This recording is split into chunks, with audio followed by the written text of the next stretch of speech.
She'd been making coffee for generals at the Pentagon for 6 years, just another blonde waitress they barely noticed. But when foreign hackers breached America's most classified war room and every computer went dark, she calmly walked to a terminal no one knew existed, placed her hand on a biometric scanner, and suddenly every screen in the building came alive. Because the woman they thought was just serving lattes had been running the Pentagon's most secret cyber warfare division all along. Welcome to Secrets Never Told. Before we dive into this incredible story of hidden genius and digital warfare, tell me in the comments what city you're watching from today. And if you believe stories like this deserve to be heard, hit that subscribe button. These are the secrets that reshape everything we know about power. Her name was Sarah Mitchell, and for 6 years, she had been as invisible as the steam rising from the coffee machines in the Pentagon's executive dining facility. Shoulder-length blonde hair always pulled back in a neat ponytail, bright blue eyes that seemed to notice everything while revealing nothing, and a smile that made even the most stressed generals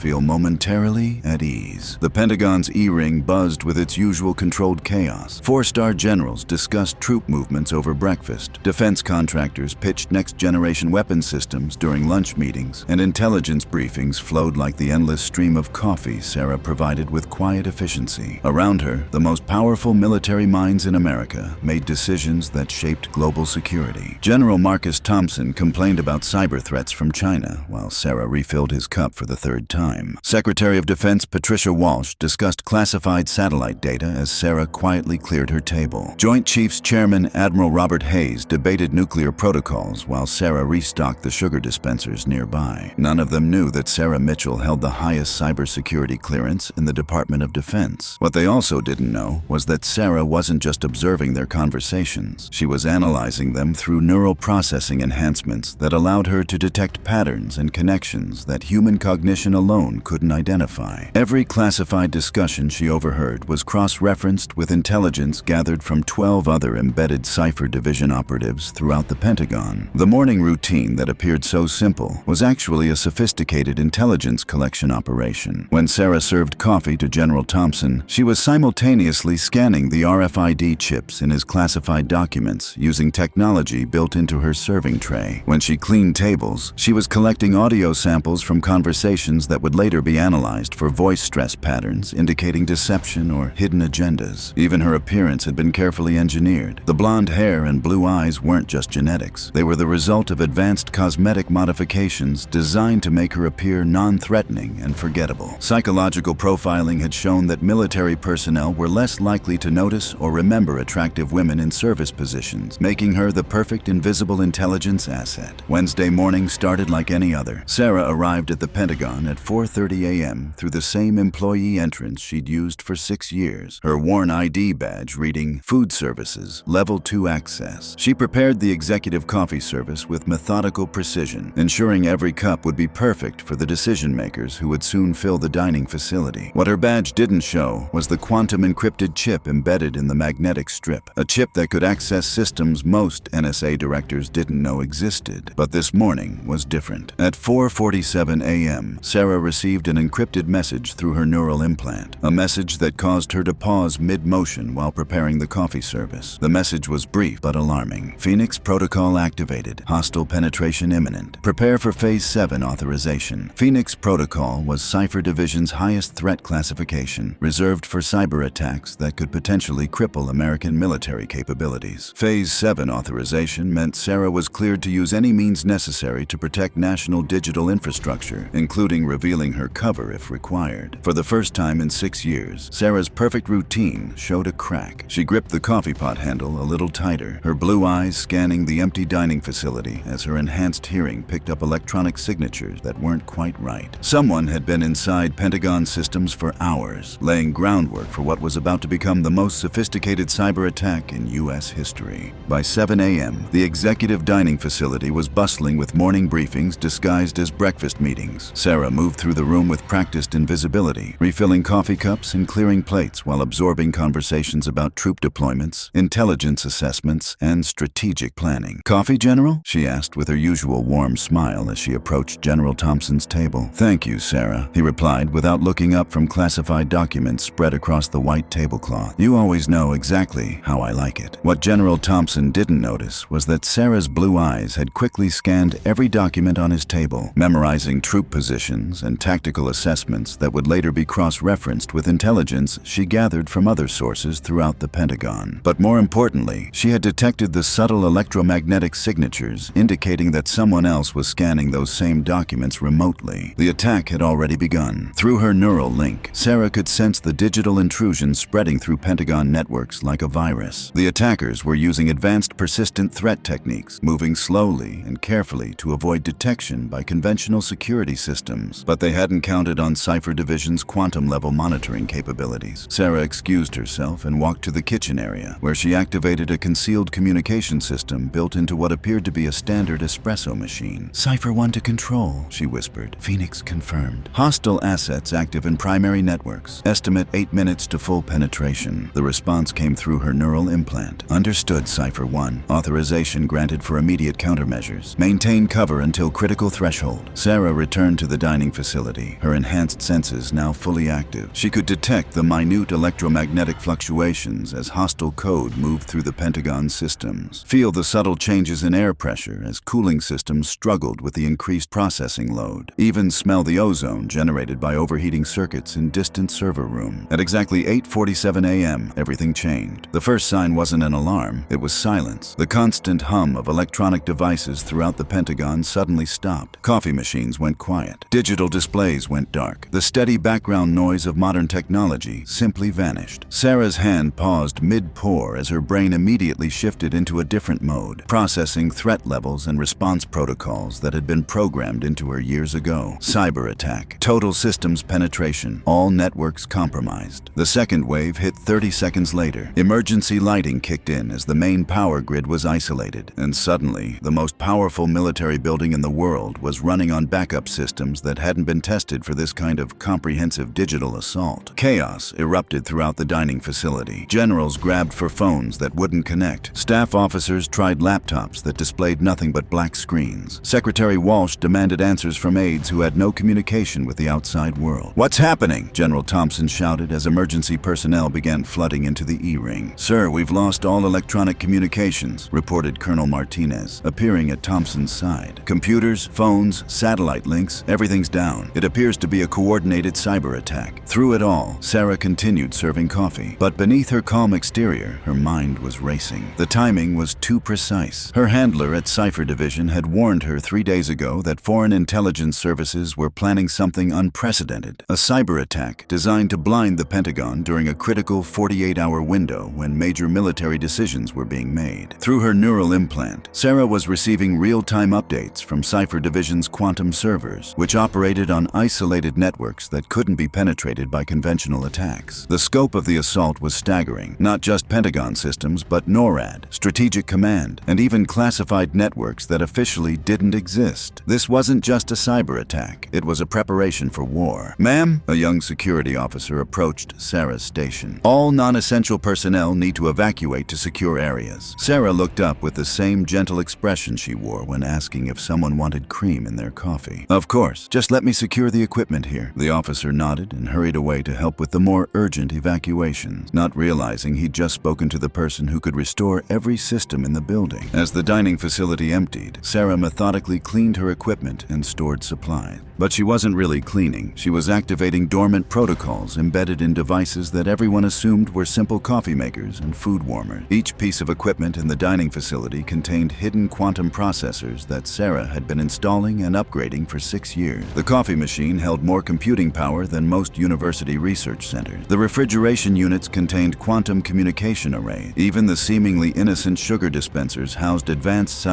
signal processing equipment. The Pentagon's executive dining facility wasn't just where decisions were made. It was one of the most sophisticated intelligence gathering and cyber warfare command centers on Earth, disguised as a simple food service area. She walked calmly to what appeared to be a utility closet near the kitchen. Her ID badge didn't just beep at the scanner. It triggered a 7-layer authentication system that verified her biometrics, analyzed her gait pattern, and confirmed quantum encryption keys embedded in her neural implant. The closet opened to reveal not cleaning supplies, but a high-tech command center that existed in no Pentagon blueprints. Meanwhile, 5 levels beneath the Pentagon, in the National Military Command Center, the most experienced defense officials in America were gathering to manage what appeared to be the most sophisticated cyber attack in U.S. history. Every screen in the facility facility showed nothing but error messages or complete darkness. Secretary of Defense Patricia Walsh looked around the command center at her assembled experts, cyber warfare specialists, intelligence analysts, and military commanders. All of them were staring at dead monitors, realizing that America's digital defense infrastructure had been completely compromised. "How long until we restore basic communication?" Secretary Walsh demanded. "Unknown, ma'am," replied Cyber Command Director General Patricia Foster. "The attack vector is unlike anything we've seen. They've penetrated systems we didn't even know were connected to external networks. What about our backup systems?" "Also compromised," General Foster replied grimly. "Whoever did this had intimate knowledge of our infrastructure. They knew exactly which systems to target to achieve maximum disruption." Admiral Hayes leaned forward. "Are we looking at a prelude to physical attack? If they can blind us electronically, that's our worst-case assessment," Secretary Walsh confirmed. "We need to assume this is preparation for something larger." What none of them knew was that the attack was even more sophisticated than they realized. The hostile forces weren't just penetrating American systems. They were simultaneously launching coordinated strikes against allied networks in NATO countries, creating a global digital blackout that would leave the Western world militarily blind. Through intercepted communications, Cipher Division had learned that the attack was timed to coincide with massive troop movements along several international borders. While American and allied forces were digitally blinded, hostile nations would have a 12-hour window to achieve military objectives before anyone could coordinate an effective response. This was digital Pearl Harbor, and only one person in the Pentagon had the capability to stop it. That's when the command center's main door opened with a soft electronic chime, and Sarah Mitchell walked in. The silence was profound. Security personnel reached instinctively for weapons before recognizing her face. The coffee server who had been working the Pentagon for 6 years. But something was different about her now. Gone was the slightly deferential posture of someone accustomed to serving others. Her movements were precise, confident, commanding. "Excuse me," stammered Security Chief Rodriguez. "Ma'am, this is a restricted area." Sarah didn't respond to him. Instead, she walked directly to the primary command console that had been dark since the attack began. She placed her palm on what appeared to be a standard control panel, but the gesture triggered hidden biometric scanner. The scanner flashed green, and suddenly the entire command center came alive. Displays that had been offline for over an hour erupted with data stream, communication links, and real-time intelligence feeds from around the globe. "Systems restoration complete," Sarah announced in a voice that was no longer deferential or quiet. The tone was authoritative, professional, commanding. "Pentagon network secured, threat neutralized, full operational capability restored." The transformation in her voice was so complete that several people in the room stepped backward. This wasn't the same person who had been serving them coffee for 6 years. Secretary Walsh stared at her, struggling to process what she was witnessing. "Who are you?" Sarah turned to face the room, and for the first time in 6 years, she dropped her carefully maintained cover completely. The change was startling, not just in posture and voice, but in the very way she seemed to occupy space. Her blue eyes, which had always seemed pleasant and unassuming, now held a focus that made seasoned military officers instinctively recognize superior rank. "Madam Secretary, my name is Sarah Mitchell, operational designation Cipher 1. I am the director of Cipher Division, the Pentagon's most classified cyber warfare unit. I've been embedded in the executive dining facility for the past 6 years, monitoring digital threats and maintaining operational security for America's most sensitive communications." The room erupted in confused voices until Secretary Walsh raised her hand for silence. But it was the look in Sarah's eyes that actually quieted the room, a look that suggested she had access to information and capabilities that went far beyond what anyone had imagined. "Cipher Division?" Secretary Walsh asked carefully. "I've never been briefed on any Cipher Division. That's by design, ma'am. Cipher Division operates under direct presidential authority, but with compartmentalization so strict that knowledge of our existence is limited to 7 people in the entire government. You're about to become the 8th. She activated displays showing global cyber traffic, but these weren't ordinary network monitoring systems. They showed real-time visualization of every digital communication on Earth, including encrypted channels that were supposed to be impenetrable. We monitor and protect digital infrastructure that conventional cyber command units can't even detect," Sarah continued. "Every email sent by world leaders, every classified transmission between military units, every financial transaction that could affect national security, Cipher Division sees it all." General Foster stepped forward, her face flushed with professional frustration. "This is impossible. I'm the director of Cyber Command. I would know about any cyber warfare operation of this magnitude." Sarah looked at her with an expression that was professional but carried unmistakable authority. "General Foster, after. Your clearance level doesn't extend to Cipher Division operations. Your command focuses on defensive cyber warfare. We handle offensive operations that require absolute deniability. She brought up files that made Foster stagger backward. Real-time monitoring of foreign military networks, evidence of ongoing penetration of adversary systems, and documentation of cyber operations that had prevented conflicts before they began. More importantly, Sarah continued, the attack we just experienced was a probing operation designed to map our response capabilities. They wanted to see how we would react to total systems failure. Admiral Hayes found his voice. You're saying this was a test? A very sophisticated one, Sarah confirmed, pulling up network analysis that showed the attack's true scope. Chinese Ministry of State Security, working with Russian SVR cyber units. They've been planning this probe for 18 months, building backdoors into systems they thought we couldn't monitor. She switched to another display showing the attacker's own compromised networks. What they didn't know is that Cipher Division has had full access to their command and control systems since before they began planning this operation. The displays showed something that made everyone in the room realize the true scope of what they were witnessing. The cyber attack hadn't just been stopped. It had been turned into a weapon against its creators. Secretary Walsh leaned forward. You mean, we knew this was coming? We've been watching every keystroke, every communication, every line of code they've written for this attack. We allowed it to proceed so we could identify their complete network and eliminate it permanently. Sarah activated another display showing cyber warfare assets around the globe. While they were attacking our systems, we were downloading their entire digital infrastructure, military communications, weapon systems, financial networks, everything. The implications were staggering. General Foster struggled to find words. How long has Cipher Division been operating? Since 1987, Sarah replied. Originally created to counter Soviet cyber capabilities that didn't officially exist. We've evolved to handle digital threats that conventional cyber command units aren't equipped to address. She pulled up personnel files that made several people in the room realize how little they actually knew about their own organization. Every major cyber attack against U.S. interests in the past decade has been either prevented or turned against the attackers by Cipher Division. And you've been hiding here serving coffee? Admiral Hayes asked, incredulous. Sarah's smile was slight, but carried depths of experience. The executive dining facility provides access to more classified information than any briefing room in the Pentagon. Generals discuss operational details over breakfast that never appear in written reports. Defense contractors reveal capabilities during lunch meetings that aren't documented anywhere. She gestured to the displays showing global intelligence networks. I've been gathering strategic intelligence while serving your coffee for 6 years. Every conversation, every document glimpsed, every casual comment about classified program, all of it fed into Cipher Division's threat assessment matrix. Secretary Walsh studied the woman who had been invisible in plain sight for years. What happens now? Now we execute the counter-operation, Sarah replied, her fingers dancing across controls that were responding to neural commands transmitted through her implant. The networks they use to attack us have been converted into delivery systems for malware that will give us permanent access to their military and intelligence systems. She activated a global display showing cyber warfare assets positioning for coordinated strikes. We have approximately 15 minutes to complete digital penetration of hostile networks across 12 countries before they realize their attack was a trap. Secretary Walsh looked at the real-time cyber battle unfolding on the screens. Authorization for what kind of operation? The kind that ends cyber warfare as a threat to American interests, Sarah replied with absolute certainty. When this operation concludes, our adversaries will find their own system so thoroughly compromised that attempting cyber attacks against us would be equivalent to handing us complete control of their digital infrastructure. The weight of what she was describing settled over the room. This wasn't just about defending against cyber attacks. This was about establishing permanent digital dominance. How many hostile networks are we talking about? Admiral Hayes asked. Every significant cyber warfare capability in China, Russia, North Korea, and Iran, Sarah confirmed, plus secondary targets in 17 other countries that provide support or harbor cyber criminal organizations. She brought up real-time status displays showing the operation's progress. Each network we penetrate becomes a monitoring station for future threats. We're not just neutralizing today's attack. We're preventing the next decade of cyber warfare before it begins. Secretary Walsh realized she was looking at a capability that redefined American strategic advantage. Do it! Sarah nodded and began executing commands that triggered the most sophisticated cyber warfare operation in history. Across the globe, networks that had launched attacks against the Pentagon suddenly found themselves completely compromised by response systems they never knew existed. The operation lasted exactly 23 minutes. minutes. When it was over, Sarah turned back to the stunned officials in the command center. Hostile networks neutralized, Madam Secretary. American cyber supremacy established. All threats contained. What happens now? Secretary Walsh asked. Now you forget this conversation happened, Sarah replied, her voice returning to its familiar, gentle tone. Tomorrow morning, I'll be back in the executive dining facility making your coffee, and you'll continue believing I'm just the reliable server who always knows exactly how you like it. She moved toward the door, then paused. Oh, and Madam Secretary, the new quantum encryption protocols I've been installing in Pentagon systems will be activated fleet-wide next week. Every American military communication will become completely unbreakable by any technology on Earth. How is that possible? Because for 6 years, I haven't just been serving coffee, Sarah replied with a smile that held depths of capability most people couldn't imagine. I've been rebuilding American digital supremacy one system at a time. As she left the command center, Secretary Walsh realized she was looking at someone who wielded more real power over national security than anyone else in the room. Power that operated in plain sight, protected by the simple fact that no one ever truly sees the people who serve them. The next morning, Sarah Mitchell was back in the executive dining facility, her blonde hair in its usual neat ponytail, her blue eyes bright and welcoming as she prepared the morning coffee service. When Secretary Walsh came through for her usual breakfast meeting, Sarah looked up with her familiar warm smile. Good morning, Madam Secretary. The usual dark roast? Secretary Walsh stared at her for a moment, searching those blue eyes for any sign of the cyber warfare commander who had saved American digital infrastructure the day before. But there was nothing, just the familiar, reliable coffee server who had become part of the Pentagon's daily routine. Yes, Secretary Walsh said finally, the usual. As Sarah handed her the coffee, their fingers brushed for just a moment. In that brief contact, Secretary Walsh felt a callus on Sarah's index finger, not from years of food service, but from countless hours of high-speed typing on keyboards that didn't officially exist. Have a wonderful day, ma'am, Sarah said with that same warm smile. And Secretary Walsh walked away, understanding that she would never again underestimate the quiet people who moved through the Pentagon's corridors unnoticed, because somewhere among them were guardians whose very existence depended on remaining invisible while protecting the digital foundation of American power. Some secrets hide in plain sight. Some warriors fight battles no one sees. And sometimes the most powerful person in the Pentagon is the one everyone assumes is just there to make the coffee. Sarah Mitchell returned to her work, protecting a nation that would never know her name, preventing cyber wars that would never make headlines, and serving coffee to people who owed her their digital lives without ever realizing it. Because that's what Cipher Division does. They protect the network by becoming part of it, and they disappear so completely that even their victories remain classified forever. The perfect secret, hidden in plain sight.